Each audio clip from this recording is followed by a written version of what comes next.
In this video, we're going to show you how to use the Grid Wizard to create some area-based data based upon point-based data. So here in our example, we have some point data for a county in western Kansas that represents precipitation for the year 2011. Now we want to take this data and change it into area-based data so we can do things like color the county and see which area had the most rain. So to get started, let's go ahead and click the Grid Wizard here.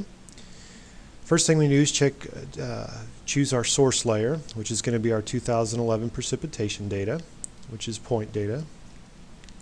Next, we need to choose our data column that contains the values that we want to base our analysis on.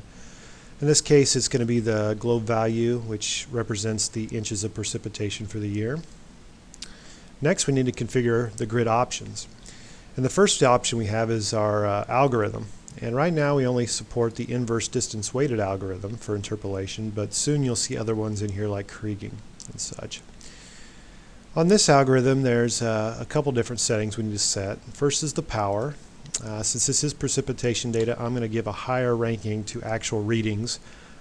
So I'm going to bump that up to 3 because this will place, like it says here, a higher power value and more emphasis on the nearest points. Also, I'm going to eliminate the search radius to only be within 10 miles of the grid cell that we're calculating.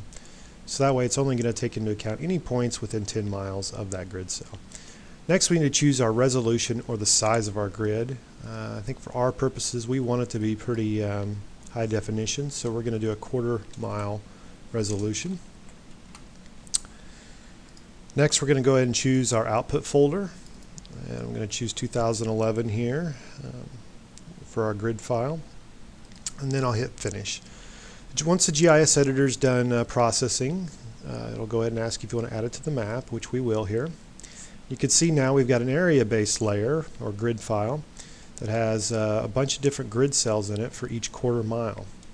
If we zoom into one of these and we identify it, we can see the data now for the cell shows approximately 10 inches of rain fell here in 2011.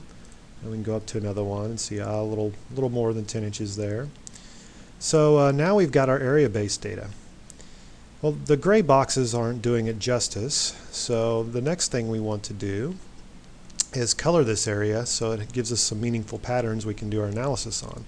So we're going to go ahead and change this from a simple style to, say, a class break style. And we're going to choose our cell value since that contains the amount of rain for the year.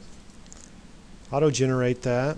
We'll just take the defaults here, except we're going to invert the colors since we want the places with more rain to show in green, the places with less rain to show in red. We'll go ahead and generate those classes, and that automatically creates our different breakdowns of the rain values. We'll hit OK. And now you can see we've turned our point data into a much more meaningful map.